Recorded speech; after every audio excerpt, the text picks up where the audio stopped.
ever failed? I mean, have you ever fallen flat on your face? No? Then you've never tried anything.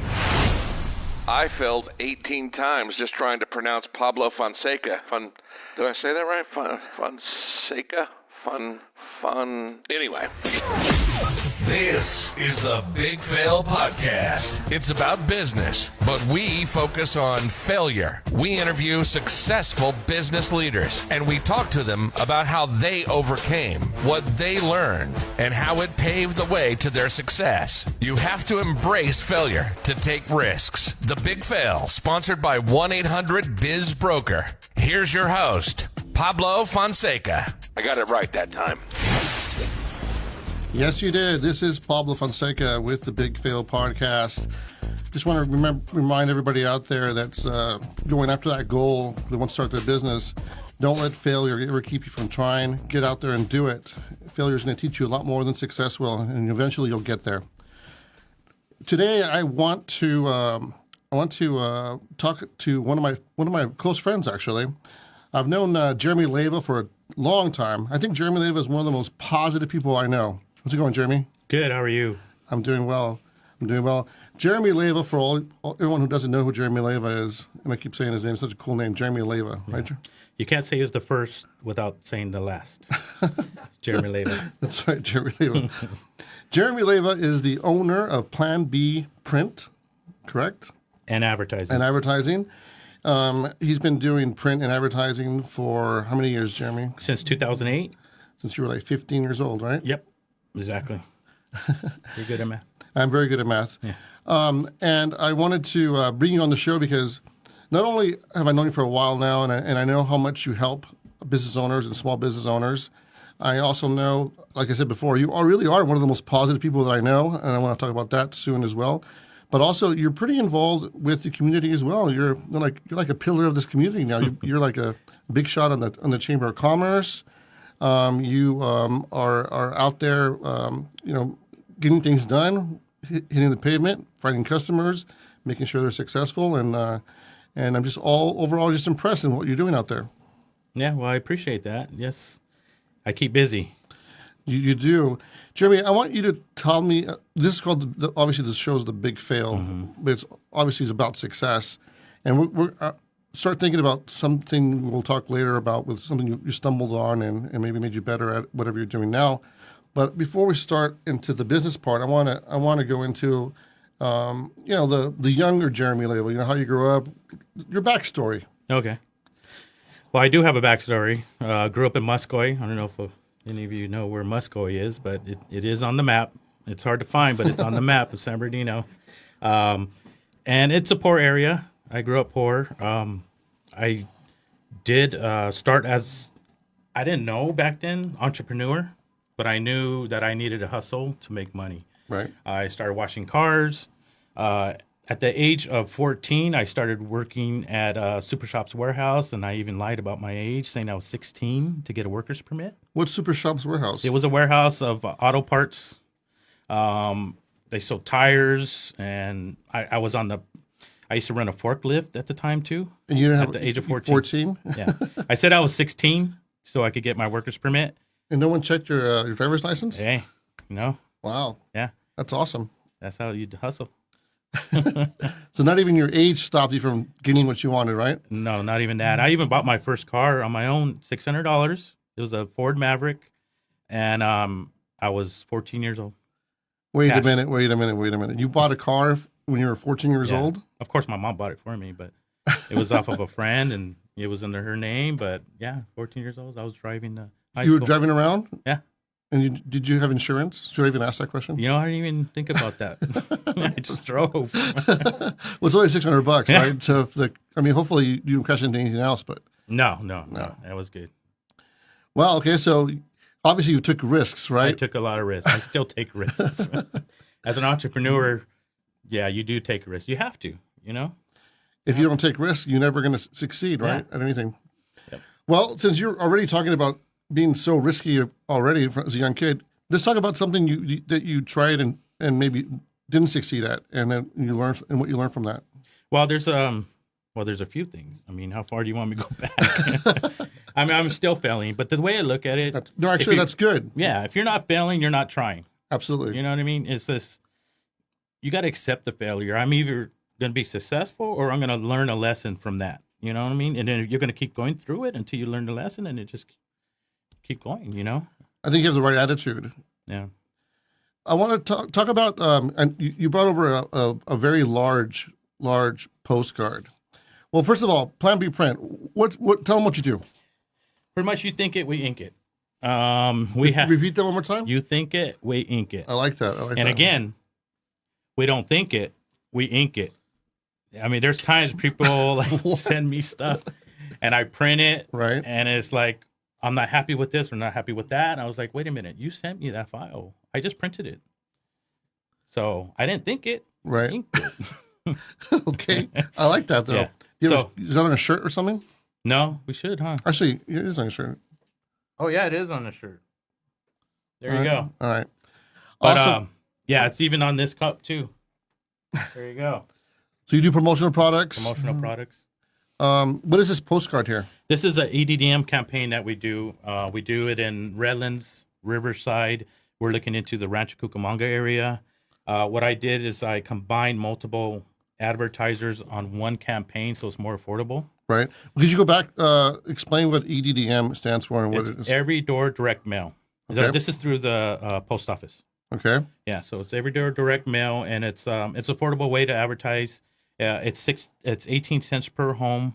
My campaign only costs you 6 cents per home because you're combining multiple advertisers on one campaign, which is very affordable.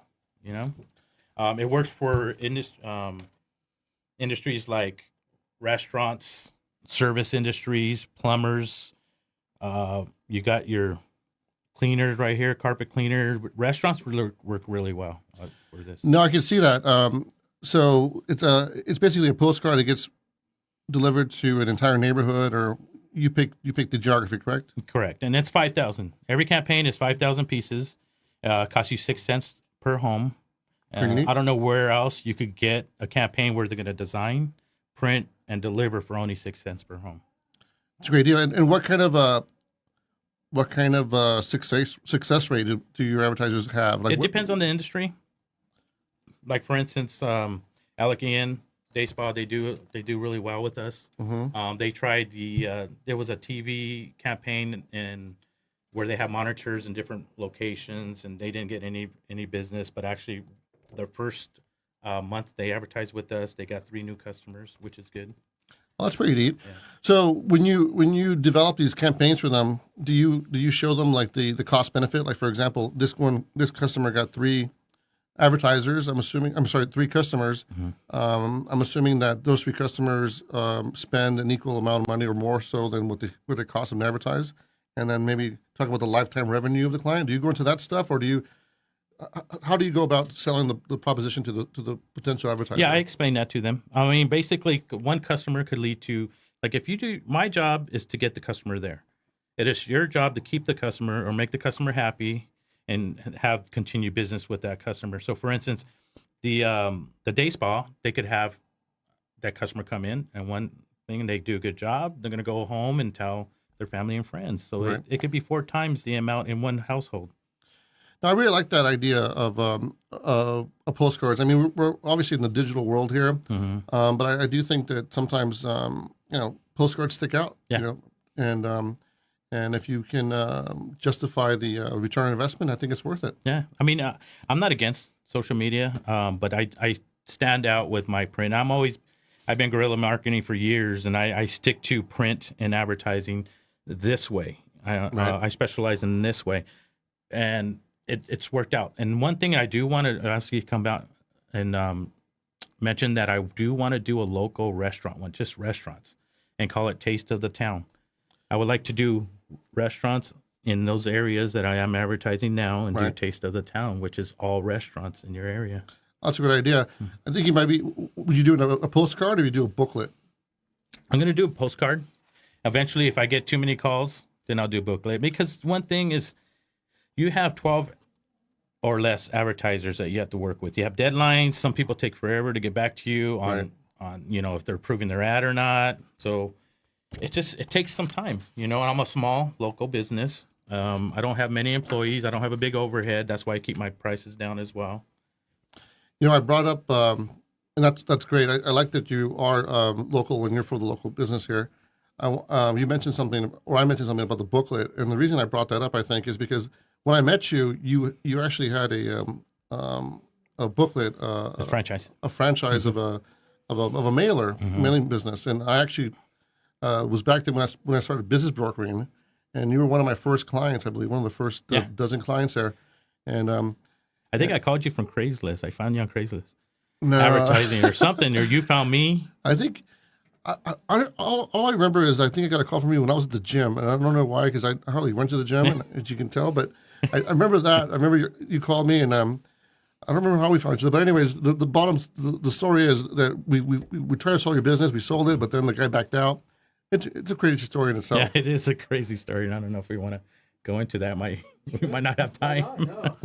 No, but back then when I tried, it was a franchise, and then when the economy took a dump, the franchise decided to save money by going into the mailer that's the advertisement for grocery advertisement. All right, just to go back. So just to be clear, it was like a coupon magazine, right? Correct. It was a digest size coupon magazine. Exactly. Okay. And they end up trying to save money, so they end up going inside of the advertisement, so it gets lost in the clutter. We used to advertise on separate days of the local advertisement, right? And now to save money, they went into that. So my customers weren't getting any business, so right away they dropped and they started taking money out of the account. I mean, I have people on contracts, but the credit card companies weren't on the business owner's side. They were more, even though I had contracts, that didn't matter. And I lost everything. I even lost my home at the time. It was bad. I lost it. It was a struggle. It was a struggle, believe me, but it's a lesson. Well, at least you were able to keep the $10,000 deposit, right? Yeah. Well, it was $5,000. Oh, sorry, yeah. $5,000. Yeah. I didn't even have to pay my broker, by the way. Maybe I kept the other $5,000. Maybe it was $10,000. No, I'm joking. But what I wanted, you mentioned about it was something that you lost everything and you learned. What did you do differently? What helped you? What did you learn from that specific event or failure to bring into the next life? Well, the thing I learned is being part of a franchise, you have to listen to their rules, whatever they suggest, right? Me, I wanted to be on my own, so I make the choice. Right. So what I end up doing right after that, I done some research, and it wasn't the research. I came across a door hanger that had multiple ads on it. So at that point, I didn't have anything. I mean, I found that advertising piece, and I was like, I could do this. So I had passion. I knew I could do this because I believed in it. Right. And when you go and talk to a customer and you have that passion, it's the energy. They're gonna feel the energy. Like, this guy believes in this, Well, you got to believe with anything you sell. You got to believe in it, right? You got to believe in it, or else you're not going to be able to sell it. So what I end up doing is I had no money. I had half a tank, and I was like, I need to sell something. I need to make money. So I went out and sold my first ad that same day. Even though I had a half a tank, I was like, I believed in it enough where it was like, hey, if I have to walk back, I have to walk back. But I'm going to make this happen. And that was the monster door hangers, right? It was a 17-inch by 5.5-inch huge door hanger. That's pretty cool. Yeah. You can't miss door hangers. I remember when I used to have a pizza place way back in a previous lifestyle. Pablo's Pizza? Pablo's Pizza. A previous lifetime ago. We did door hangers, and those were the best things for us because we couldn't compete with Domino's and Pizza Hut because they mailed out things every week. Oh, yeah. So you could stand out on the door hanger. Exactly. But there's a will. You gotta find a way. You got to. Yeah. I mean, if you're going to sit there and just mope all day, what are you going to get? Nothing. Absolutely. Jeremy, like I was talking earlier, you really are one of the most positive guys I know. What do you do to keep motivated and positive? I mean, there's things that happen in life, but it's like how you take it, how you translate it. It could be good or it could be bad. I don't know if you heard the story about the farmer that had a ranch. Can I tell the story? Yeah, tell the story. We have time. So, and I'm sure people heard this before, but this guy, he had a ranch. He had two sons. and his horses like escaped and ran away. So his neighbors came by and said, "Hey, too bad for you. Your horses left." He's like, "Could be bad, could be good. Who knows, right?" So then a couple days later, the horses came back with some wild horses. And they're like, "Oh, look at you. How lucky you are. Look at, you got all these horses now." And they're like, "It could be good or it could be bad. Who knows?" So bottom line, and his son, one of his sons actually was trying to train one of the horses, fell down and broke his ankle. And like, "Look, the bad luck's back." Right. Neighbors, nosy neighbors. And then he's like, "Yeah, it could be good or it could be bad. Who knows?" And then this is back in the day when they were looking to recruit people for the army or whatever Whatever war was. It was one of the wars. And I'm probably messing this whole story up, but you get the gist of it. And they didn't take his son because he had a broken ankle. And they were like, "Look at you. The luck came back." And they're like, he's like, could be good, could be bad. Who knows? Things happen in life. Right. But you just accept it. If it hurts, it hurts. Take 2 steps back, look at it like, okay, this hurt. What am I going to do about it? You're not dead. You're not dead. Right. And then another thing, too, is I listen to motivational stuff daily. Oh, yeah? Like, what are your favorites? I have speakers in my shower, next to my bed, in my bathroom, in my kitchen. I have Alexa, motivates me every day. But I listen to podcasts. I do a lot of podcast listening, motivational podcasts. Tom Bilyeu is a real good one. If your listeners want to check it out, Tom Bilyeu is a good one. It's all about positive life. Things happen. Just learn every day. I'm not a big reader, so I have Audible. So it's like I do the books right that way because I can't really focus. My mind is always going. So when I sit there to read, it's like I get lost. But I can listen. I'm a good listener. And then also I'm a visual. So I was like, I like to listen and watch podcasts. I like that, man. Yeah. I like you just keep it, no matter what, it doesn't phase you. You're going to keep going. No, it's life. No one said it was easy. It's life. That's right. It happens. So what's in the future for Jeremy Leyva? You know what? Like I said, I want to get this EDDM thing going a little bit more. I want people to do more print advertising. I'm not saying go against social media and stuff. It is saturated, but what I do is I focus on the local, like a 5-mile radius of your business. So it's more targeted. You know, you want to reach your neighbors. You know, these are the people that are going to shop with you, and I want to try to keep more local business. I shop local. I try to keep my money. Like if you spend money on me, I'm going to spend money on you locally. Just keep that in mind. PlanBprint.com. Absolutely, Jeremy. We want to give people out there a way to reach you. One of the things I was mentioning, we get all our business cards to you. We get some pretty good deals with business cards. If there's any people listening out there, leave us a note, and I'm sure Jeremy will give you a great deal on your business card. Is that poll going on, Steve? Yeah, it's going on right now. Anybody doing anything with it? No, nobody's said anything quite. See, everybody's working. Yeah. Or in traffic. It's probably It's true. like you look at traffic and you're like, where are these people going? Don't you have a job? Don't pull and drive.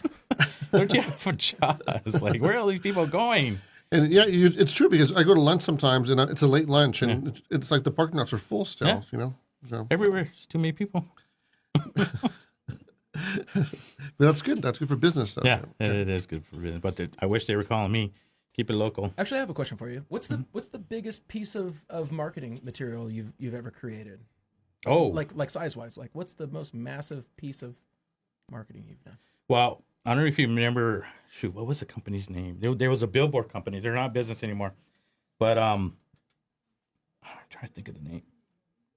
Anyhow, it was before Lamar, and they had. I did big signs that did their advertisement. Right, it was on metal, and it was on underneath all their billboards, and it was over 2,000 pieces. But it was huge. It was huge. It was, I would say, about maybe 2.5 feet by 8 feet on metal signs that went on these billboards, both sides, and it was almost 2,000 pieces. So it was huge. But I mean, I do every day. I do like step and repeat. Not every day, but I do a lot step and repeat. People use it for like events, birthdays, anniversaries, whether it's a promotion for Prohibition. I actually do print for Prohibition as well. I know you had Marco in here. Right. I love those guys. These guys, they do a lot for the community, and they do good business. And I do a lot of print for them as well. I grew up with those guys too. But yeah, those step and repeats, I'm always doing, and it's not that expensive. People think, oh man, it's going to cost a lot, but just give me a call. I'll work with you. I like that. I like that you're willing to work with people. Do you tell me about the chamber? Mm-hmm. What do you do for the chamber, and how has it helped you? What would you recommend to people? I'm the treasurer of the Greater Hispanic Chamber. You're the treasurer, so you count the I money? can write my own checks. I'm just kidding. There's two of us. I'm a co-treasurer of the Greater Hispanic Chamber, and we do a lot of volunteer stuff. And I think that it's good to give back. If you don't, like for me, I don't have a lot of money to be giving back, but I have my time. Right. And I try to do as much as I can to give back to the community. I feel sometimes it's not all about me. There's other people out there that were younger, were me when I was younger, that need the help or need the guidance. The mentorship. Sometimes it's just knowing where to go. Some people are just like, they have all these great ideas, but they just don't know what to do with it. So the chamber is a good resource for people like that. Oh yeah, it's a really good resource. We do scholarships. We do 10 scholarships a year. We do a golf tournament. Actually, I think it's going to be July 10th this year to raise money for the scholarship to give back to these students. We give them computers. I say we because I'm part of the right. No, but there's so many people that are involved. Again, you had Carmen here. Right. She's the chair. I think that was her title, right? She said she's the chair. She's the chair. Just call me chair. Yeah. Yeah. I wasn't sure if it was chairperson, chairwoman, chairman. Just chair. Just chair. Yeah. Just chair. Like this.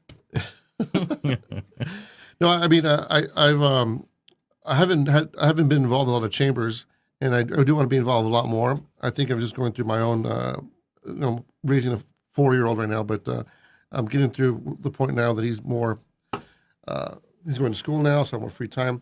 So I think I do want to get more involved. But you're absolutely right. Once you get to a certain level, I think where you can help, you should help, because I think it comes back to you. Maybe we live in the universe working. Oh yeah, working with the energy you put out there. What you want, give what you want in life. And one thing I want to mention about the chamber is, like, it's one thing to sign up, but it's another thing to be active. If you're not active, no one knows who you are. They're not going to see you, and you're not going to get any business. But if you do decide to commit to it all the way and be active. No, absolutely. I think that's totally true, because I was a member of a chamber a long, long time ago, and I don't think I was very active at all. So you feel like it doesn't work. Yeah. But I think you do get what you put into it. Exactly. If you were a brand new, let's say, restaurant, obviously I think EDDM is a way to go with the postcards. Obviously, some of the other things on social media. What else would you recommend a brand new business as far as promotional materials goes? You know what? I would recommend your neighbors. Go to your neighbors. Invite them over for, and that's what I did for Prohibition. Is invite them over for an appetizer to try your place. I mean, these are all the people that are around you. Right. All the business owners or the neighbors around you. Just hand them a free appetizer. Come and check out my place. Come and visit. Let me show you. What take a personal approach, basically. Yeah. Take it personal and introduce yourself, whether you're the owner or not. I think that's good. I think that's great advice. Jeremy, tell me what you personally, like, what are your personal goals for this 2020? I'm just guessing. I got a lot. You have a lot of goals? I got a lot of goals. And it's one thing that since I've been dating Ruth, she's a nurse. Mm-hmm. Her friends love to travel and take vacations, so I got to keep up with them. So it's like, and that's one thing. And I made a vision board. Some people do it. Some people believe in it. Some people don't. What's a vision board, Jeremy? A vision board is basically I had 6 different things that I wanted to do, and back then, it's just a reminder. So you look at these every day, put it somewhere where you're going to pass it every day, right. And it's a reminder of what you want to do in life, and you see it, and it's a reminder. Subconsciously, you're going to be thinking about it throughout the day. And I had in there travel, so now I do a lot of traveling, and that's one thing. This world is this world is huge, and I want to see as much as I can before it gets dark. I get it. I totally get that. I know what you mean. I want to see as much as I can before it gets dark, and you know what? It's little by little. What else is on your vision board? I have. You don't want to tell me? I don't know if it gets personal right here. Create your own vision board and I'll print it. How's that?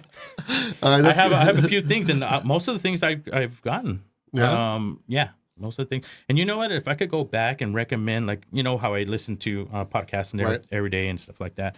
One thing is there's a book out there called The Miracle Morning, and I don't even know who it was by, but look it up. Okay. It's called The Miracle Morning, and it's just a guide. Just if you own your morning, if you have a good morning, you're gonna have a good day. Well, that makes sense. Yeah. I read going along with that same theme. Actually, I was in a book I read. I think it was just somebody on Facebook, or it was a video I saw, and she was saying that when she gets up in the morning, she pretends she's like a space shuttle. Like she does a countdown. Oh yeah. Instead of doing 5, 4, 3, 2, 1. 5, 4, 3, 2, 1. Get out of bed, Yeah. And it works for her. It works for her. She gets out of bed, and it's totally different than what I do. I hit like the snooze button like 3 or 4 times. Yeah. But I did it one time. It actually worked. Yeah. It does work because you just change your mindset a little bit and try it. But I gotta remember to do that more often because it really does work. So I agree. I think if you set the tone for the rest of the day to be having a good day, I think you'll be much more successful at whatever you're going to do. And start as early as you can. You know, it's tough for me because I work late, and sometimes I'm at home just designing. And it's like right. And then you go to bed at midnight, and I want to get up at 6:30. Sometimes I do, sometimes I don't. But I just put it recently. I've been getting up early, and you know, I'm trying to set that tone and just get it to become a habit. Right. But it's tough. I mean, but once you pass a certain point, it's going to be a habit, and then it's going to be natural for you. What is it? You build these little habits to make your life make a big improvement in your life. Yeah. Just little things, they add up. Yeah, sure does. You know, Jeremy, it's been I've had a good time talking with you about your business and what makes you tick a little bit. I want to thank you for being on my show. Oh, wait! I got something for you. Sure, what you got? I got you a Plan B, Work Hard, Play Hard shirt. Well, let me check that out. All right. I like gifts. Where's it at? Official. Work Oh, hard, nice play shirt. hard. Plan B, print. You think it, we ink it shirt. And what does the size say here? Medium, your size. Oh, thank you. Yeah, this is dad bod size. Right? And on the arm, what does it say, Pablo? Do what you love. Oh, that's awesome. And that's another thing too. Is like, it's not like work for me. I love what I do. I can tell. That's what I would recommend is do something you love. It's not about the money. The money will come. Just do what you love, because it's one thing where you wake up in the morning and you had dread going to work. No one loves that. No, I agree. Right. And I think we're living and say you do have that job that you really hate. I think there's no other time in history where you can start a business online selling anything. Yeah. For very little effort, I think. Exactly. And you learn how to do it online. Absolutely. Everything. YouTube. Everything you can find online. Again, Jeremy, I want to thank you for coming on my show. Okay. PlanBprint.com. Is that the website? Yep. PlanBprint.com. Whoever needs printing done, want to be on a monster postcard, just get your name. If you just want to get your business out there, give Jeremy a call. He'll hook you guys up. I want to thank RiversidePodcast.com for helping me with producing this, and Steve Ridland behind the magic board over there. Appreciate you. And again, Jeremy, thanks a lot. We'll see you next time. And I want to remind everybody out there that don't give up on your dreams. Keep failing fast and often, and eventually you'll get to where you're going to go. Everyone have a great day, and we'll talk to you next time. Jeremy. You've been listening to The Big Fail. Failure should be our teacher, not our undertaker. Failure is delay, not defeat. It's a temporary detour, not a dead end. We hope you've gained some killer insight from this podcast. Until next time, Reach out on Facebook at Big Fail Podcast and visit our website at www.bigfail.biz. Never let success get to your head. Never let failure get to your heart. This is the Big Fail, signing off.